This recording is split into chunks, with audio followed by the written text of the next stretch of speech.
ఏం బీమారు వచ్చింది? ఎందుకు ఇబ్బంది పెడుతున్నారు? అనేక చోట్ల రైతుల పొలాలు ఎండుతున్నాయి, పేపర్లలో ఫోటోలు వస్తున్నాయి, టీవీలలో వస్తున్నాయి, జనం ఏడుస్తున్నారు. ఎందుకు ఈ బాధ కలుగుతూ ఉంది? ఇది ఆషామాషి వ్యవహారం కాదు, ఇది జీవన మరణ సమస్య, మన బతుకు తెరువు సమస్య. ఓట్లు వేసేటప్పుడు నేను సిల్కలకు చెప్పినట్టు చెప్పిన, ఉల్టా పల్టా ఎటుపడితే అటు వేయకుండా దెబ్బతింటారని చెప్పిన. నా మాట ఇన్నోడు ఇనలే. ఇప్పుడు ఏమైంది? ఏం జరుగుతుంది? ఆ రోజు నేను చెప్పిన, వీళ్ళు కనుక గెలిస్తే ఈ దుర్మార్గులు, వీళ్ళ గుండె లోపల తడి లేదు, వీళ్ళు రైతు బంధుకు రామ్ రామ్, దళిత బంధుకు జై భీమ్. అయిందా? అట్లే పక్క ముచ్చట అనేది. ఇక ఇవాళ ఇప్పుడు జీవన్ రెడ్డి గారు చెప్పిండు, కాంగ్రెస్ వాళ్ళు సభ పెట్టినాడు, కాటారంలో బుడరంలో పెట్టినాడు, ఆడ పైసలు ఎత్తారట. ఇది ఒక్క తేపకేసే రైతు బంధు నెలకొకిస్తా, ఎకరానికా అంటే 2 నెలలకు ఒక ఎకరానికి అంతేనా? 6,000 వేసినాం మా అంత సిపాయిలని బొచ్చగొట్టుకుంటారు. ఆనాడు ఎట్లా పడేది రైతు బంధు? 10 రోజుల గ్యాప్లో మొత్తం రైతులకు వచ్చేసింది. టంగ్ మన సెల్ ఫోన్ మోగుతుండే, మంచిగా టింగున పోయి బ్యాంకుకి వెళ్ళి తెచ్చుకుంటుండే. ఎక్కడ పోయి మరి? ఏం మాట్లాడిండ్రు? ఉరుకుని బ్యాంకులోకి పోయి 2 లక్షలు 3 లక్షలు లోన్ తెచ్చుకోండి. తెల్లారే ఆనాడే సంతకం పెడతాం, లోన్లన్నీ మాఫీ అయినాయా? ఇట్లా అడ్డగోలు నోటికొచ్చిన మాటలు చెప్పి, ఇష్టం వచ్చిన కథలు చెప్పి అర్రాసు పాడబడినట్ట. కేసీఆర్ 10,000 ఇస్తాడా, మేము 15 ఇస్తాం. పింఛన్లు 2,000 ఇస్తాడా, మేము 4,000 ఇస్తాం. వికలాంగులకు 4,000 ఇస్తాడా, మేము 6,000 ఇస్తాం అనే వరకల్లా మన వాళ్ళు మోసపోయి. నేను చెప్పిన, ఇది మోసంరా నాయన, గోసపడతాము, ఇది అయ్యేది కాదు, ఆర్థిక పరిస్థితి లేదు అని నేను చెప్పిన. ఆ రోజే మీటింగ్లలో చెప్పిన. కానీ కొద్దిమంది ఆశపడితే ఏమైంది? 1.7%తో బీఆర్ఎస్ ఓడిపోయింది. మనం కూడా 39-40 ఎమ్మెల్యేలు గెలిచినాం, ఇంకో 10 మంది కొద్ది తేడాతోనే ఓడిపోయింది. అయితే 1.7% తేడాతోనే బీఆర్ఎస్ ఓటమి పాలైంది. సరే, మంచి మాట. మరి వచ్చిన ప్రభుత్వం పనిచేయాలి కదా, వాళ్ళకు కూడా అవకాశం ఇవ్వాలి కదా. సరే, మన దాన్ని వాడో వీడో కొంత దుంకులాడినా నేను మాట్లాడలే, నీ బయటికి రాలే, తక్కువ 1-2 సార్లు తప్ప రాలే. వాళ్ళకు కూడా ఛాన్స్ ఇవ్వాలి, అవకాశం ఇవ్వాలి. మనం ఎక్కసంతో ఉండొద్దు, చేయని ఏం పరిపాలన చేస్తారో చేయని, మంచిదే కదా అని చెప్పి అనుకున్నాం. మరి ఏమైతుంది? ఎక్కడ చూసినా చిల్లర మాటలు తప్ప ఒక్కటంటే ఒక్కటన్నా నిర్మాణాత్మకమైన కార్యక్రమం ఉందా? ఒక్కటన్నా ఏదైనా గొప్ప స్కీమ్ మొదలుపెట్టినరా? ఒక పొదరిల్లులాగా వడ్డించిన విస్తరలాగా తెలంగాణ మీకు అప్పచెప్పింది. ఎన్నిట్లలో నంబర్ 1 తెలంగాణ. మంచినీళ్ళ సప్లైలో నంబర్ 1, కరెంటు సప్లైలో నంబర్ 1, పర్ క్యాపిటల్ తలసరి ఆదాయంలో నంబర్ 1, రాష్ట్ర స్థూల ఉత్పత్తి జిఎస్డిపిలో నంబర్ 1. ఎన్నిట్లలో కేంద్ర అవార్డు రావాలి. అంత బాగా చేసిన తెలంగాణ 2.5 ఏళ్లలో ఇలా ఎవ్వని మాట్లాడించిన రైతులను మాట్లాడితే గొడవ వైడుతున్నారు. నాశనం అయిపోయింది అన్న, చెడగొట్టుకున్నాం, మా చెప్పుతున్నాం, మేమే కొట్టుకుంటాం ఓటున్న వాళ్ళు కొంతమంది బాధపడి. ఎందుకు? ఎంత మంచిగా కడుపులో చల్లగదలు కూడా రైతులకు ఎట్లుండే, ఎంత బాగుండే. కరెంటుకు బాధ ఉండేనా? నీళ్ళకు బాధ ఉండేనా? యూరియా బస్తాలు ఇయ్యే శాతం అయితే లేదా ఈ ప్రభుత్వానికి?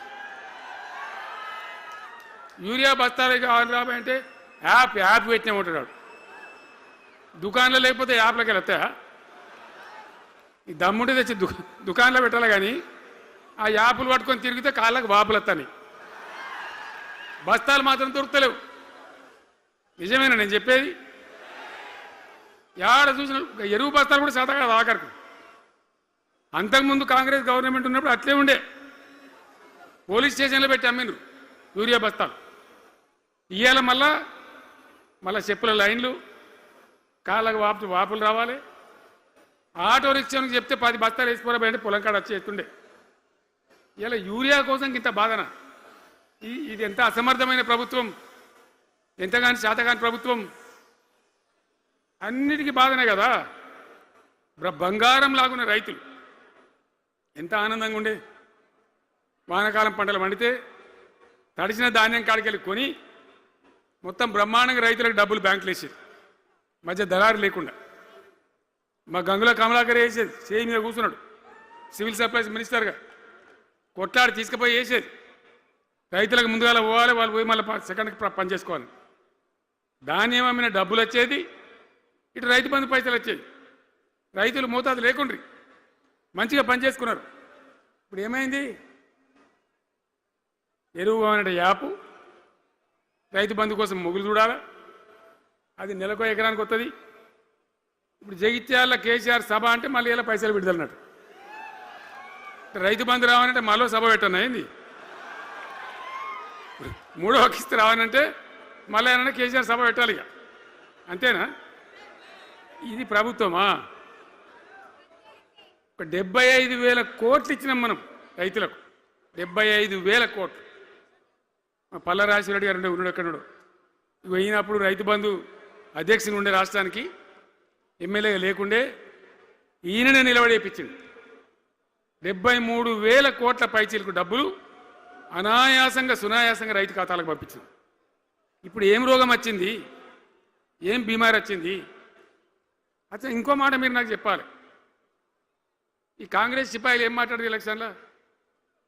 కేసీఆర్ అంటాడు చక్కగా చేస్తలేడా, మేము చాలా సిపాయిలము, చాలా అనుభవం ఉన్న పార్టీ మాది, బ్రహ్మాండంగా చేస్తాం, మీకు 6 సందమామలు 7 సూర్యులు పెడతామన్నారు అన్నారు కదా. ఆయన నరికినారు కదా. ఇలా రాష్ట్ర ఆర్థిక ఆదాయం ఎందుకు దిగజారిపోయింది? దయచేసి ఆలోచన చేయండి. కేసీఆర్ ఉన్నప్పుడు రియల్ ఎస్టేట్ ఎట్లా ఉండే, రైతుల భూముల ధరలు ఎట్లుండే, హైవే పక్కకుంటే 2 కోట్లు 3 కోట్లు, డాంబర్ రోడ్ పక్కకుంటే ₹1 కోటి ధీమా ఉండే రైతులకు. ఇంట్లో అమ్మాయి ఇందులో పెళ్లి చేయాలంటే పావడంత అమ్మి చేత పోవా, వాళ్ళ దగ్గర అమ్మి చేత బిల్డింగ్ కట్టుకుంటా. ఈరోజు అమ్మేటోడు ఉన్నాడు కానీ కొనేటోడు లేడు. నిజమేనా ఈ మాట? నిజమా కాదా? ఏమైంది మరి? ఏం రోగం వచ్చింది? రాష్ట్రంలో ఏ వాళ్ళని మాట్లాడించినా, ఎవరిని అడిగినా ఇదే బాధ. ఈ విధంగా రైతుల భూముల ధరలు పడిపోయినాయి, రాష్ట్ర ఆర్థిక పరిస్థితి పడిపోయింది, మంచినీళ్ళకు గోసపడాలి, రైతాంగం అన్నిటికీ గోసపడాలి. ఇవాళ మక్కలండి, మక్కలు వచ్చినాయి. పెడితే కొంటమని చెప్పారు, కొనకపోతే కొనమని చెప్పారు. ఈ శాతకాని దొంగతనం ఎందుకు?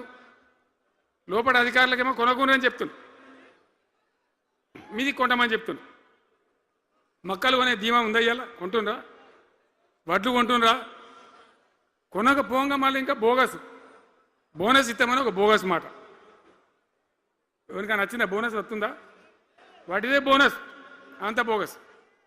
ఈ విధంగా పంట వేసిన కాడి నుంచి పంట కొనుగోలు దాకా బీఆర్ఎస్ ప్రభుత్వం అన్న నిలబడ్డది, రైతులకు తోడుగా నిలబడ్డది, రైతులను ఆదుకున్నది. ధాన్యం తడిసిపోతే కూడా కొన్నది. కానీ ఇలా రైతాంగం అంతా ఆగమాగం. రైతు బంధు ఎప్పుడవుతుందో తెలియదు, ధాన్యం కొనరో తెలియదు, కొంటే పైసలు తొందరగా వస్తాయో రావో తెలియదు. చాలా సతమతమవుతున్నారు. రైతులను మాట్లాడితే చాలా తప్పు చేసుకున్నాం సార్, పొరపాటు అయిపోయింది అని బాధపడుతున్నారు. చేనేత కార్మికులు మంచిగా ఉండ్రి, మళ్ళీ వాళ్ళ ఆత్మహత్యలు స్టార్ట్ అవుతున్నాయి. వాళ్ళకి ఇచ్చే ఆర్డర్లన్నీ బంద్ చేసిండ్రు, ఇంకెవరికి ఇస్తారట కమిషన్ల కోసం, అది వాళ్ళని అవస్థ పెడతా ఉన్నారు. ఉద్యోగులు ఆనాడు మనం 72% ఇచ్చినాం. వాళ్ళు తెలంగాణ ఉద్యమంలో పనిచేశారు కాబట్టి టీఎన్జిఓ అంటోళ్ళు సమైక్య రాష్ట్రంలో కూడా వాళ్ళ ఉనికి పొడగొట్టుకోలే. టీఎన్జిఓగానే ఉన్నారు తెలంగాణ ఎన్జిఓలుగా. కాబట్టి వాళ్ళని గౌరవించి గుర్తించి బ్రహ్మాండంగా 72% పీఆర్సీ ఇచ్చినాం. ఇలా ₹7 ఇచ్చిండ్రా, 7% అని ఇచ్చిండ్రా? ఏమైంది? ఏం బీమారైంది? ఎంతమందిని మోసం చేస్తారు? ఆఖరికి వస్తే పరిస్థితి ఏంది? ఇలా రాష్ట్రంలో రిటైర్డ్ ఉద్యోగస్తులకు కూడా వాళ్ళకి రావాల్సిన బకాయి, వాళ్ళు దాచుకున్న డబ్బులు వీళ్ళు ఇచ్చే మెహర్బానేం లేదు, ఆ డబ్బులు కూడా ఇచ్చే పరిస్థితి లేదు. ఆటో రిక్షా కార్మికులు మాట్లాడితే అన్నయ్య ఈరోజు పనికి మాలిన ఫ్రీ బస్సు పెట్టినారు, మా పుట్ట కొడుతున్నారు, మేము నాశనం అయిపోయినాం వాళ్ళు ఏడుస్తూ ఉన్నారు. పిల్లలకు అది నేను పెట్టలే, ఆయన కాంగ్రెస్ ముఖ్యమంత్రి అయినా రాజశేఖర రెడ్డి గారు అన్నప్పుడు పెట్టిండు. ఇది ఫీజు రియంబర్స్మెంట్ అనే స్కీమ్, మంచి లాభం జరిగింది. నేను దాన్ని కొనసాగించిన. ఇలా మొత్తం బీసీలకు ఎస్సీలకు పిల్లలందరికీ ఫీజు రియంబర్స్మెంట్ రాక 10-12 వేల కోట్ల బకాయిలు పెడితే వాళ్ళు ఆగం, వాళ్ళు రోడ్డున పడరు. కోర్టుకు పోతే పిల్లల దగ్గర వసూలు చేసుకొని చెప్పి కోర్టులు చెప్తా ఉన్నాయి. వాళ్ళ గతి ఏం కావాలి? ఇప్పుడు ఎవరిని కదిలిచ్చినా ఈ రాష్ట్రంలో, ఎవరిని మాట్లాడించినా, ఒక విద్యార్థిని మాట్లాడినా, ఒక రిటైర్డ్ అయిన ఉద్యోగిని మాట్లాడినా, పనిచేస్తున్న ఉద్యోగిని మాట్లాడినా, రైతాంగంతో మాట్లాడినా ప్రతి వాడు ఒక అసంతృప్తి, ఒక బాధ, మాకేదో అన్యాయం జరిగినటువంటి పరిస్థితిలో మాట్లాడుతూ ఉన్నారు. పిల్లల పాపం చదువుకునే వాళ్ళు ఉంటే వాళ్ళకి విదేశాల్లో సీట్లు వస్తే 20 లక్షల రూపాయలు ఇచ్చాం. అంబేద్కర్ పేరు మీద, జ్యోతిబా పూలే పేరు మీద ఎస్సీ పిల్లలకు, బీసీ పిల్లలకు, ఓసీలలో కూడా నిరుపేదలకు ఇచ్చినాం. ఇలా దాన్ని బంద్ పెట్టినారు, వాళ్ళు ఆగమైపోతూ ఉన్నారు. అన్నీ కూడా సర్వనాశనం చేస్తూ ఉన్నారు.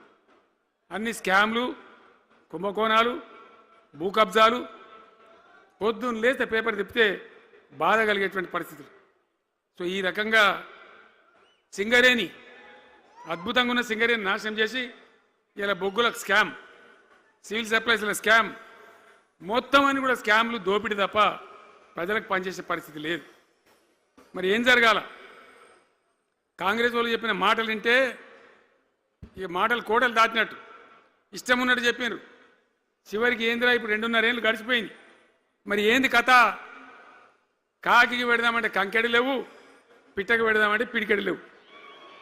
వటియే ముచ్చట్లు, వటియే మాటలు తప్ప ఎక్కడ ఏం జరిగింది లేదు. ఏ డిపార్ట్మెంట్లో కానీ, ఏ రంగంలో కానీ, ఒక ఇరిగేషన్లనా, ఒక కరెంట్లనా, ఇంకో దానిలనా, ఒక అర్బన్ డెవలప్మెంటా, రూరల్ డెవలప్మెంటా ఏమైనా జరిగిందా? ఆనాడు మన పల్లెలు బాగు చేసుకోవాలని చెప్పి దేశంలోనే ఎక్కడ లేని విధంగా పల్లె ప్రగతి కార్యక్రమాలు చేసినాం.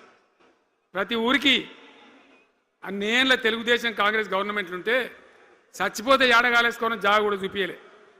ప్రతి గ్రామానికి ఆనాడు మనం వైకుంఠ ధామాలు కట్టినాం, ప్రతి గ్రామంలో క్రీడా ప్రాంగణాలు కట్టినాం, ప్రతి గ్రామంలో నర్సరీలు పెట్టినాం, ప్రతి గ్రామంలో పల్లె ప్రకృతి వనాలు పెట్టినాం, ప్రతి గ్రామ పంచాయతీకి ట్రాక్టర్ ఇప్పించినాం. ఆనాడు చెత్త తీసేది, ఇలా పనిచేస్తున్నాయి ట్రాక్టర్లు. ఊళ్ళలో ట్రాక్టర్లు పనిచేస్తున్నాయి అన్న, మూలకు పడ్డాయి, డీజిల్ పోసే దిక్కులేదు. ఏం చేయాలి?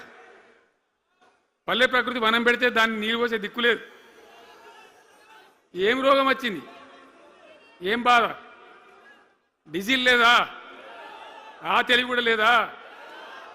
ఆ రోజు నేను చెప్పిన ఆర్థిక శాఖ కార్యదర్శిని పిలిచి అవసరమైతే ఎమ్మెల్యేల జీతాలు బంద్ పెట్టుంది కానీ గ్రామ పంచాయతీల డబ్బులు మాత్రం విడుదల చేయండి అని చెప్పినండి. అంత టెన్షన్గా డబ్బులు పంపించేది, కార్యక్రమాలు జరిగేది, గ్రామాలు మంచిగా ఉండేది. అది నాశనం పట్టిండ్రు. మున్సిపాలిటీలు అయితే మురిక్కుపాలు అయిపోయినాయి. మరి ఏం చక్కగా ఉన్నట్టు? ఏం బాగున్నదన్నా?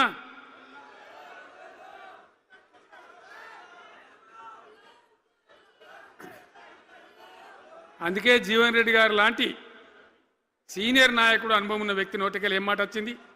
కాంగ్రెస్ పోవాలి, బీఆర్ఎస్ రావాలి. ఎందుకు వస్తుందా మాట? వటిగానే వస్తుందా? బాధ్యత లేకుండా వస్తుందా? ఏది చూసినా కూడా చక్కదనం లేకపోతే, పొద్దున్న లేతే దోపిడి తప్ప ఇంకోటి లేకపోతే ఎందుకు ఈ పరిస్థితి వస్తుంది? రాష్ట్ర ఆర్థిక పరిస్థితి నాశనం, ఉద్యోగస్తులు ఆగం, రిటైర్డ్ ఉద్యోగస్తులు ఆగం, విద్యార్థుల జీవితాలు ఆగం, ఆటో కార్మికుల జీవితాలు ఆగం. ఎవడు చక్కగా ఉన్నాడు? సంతృప్తిగా ఎవరున్నారు? ఏం జరుగుతూ ఉంది? ఇది ఈ రాష్ట్రంలో ఉన్న పరిస్థితి. ఇక నేను చెప్పానంటే తెల్లారిదాకా చెప్పచ్చు.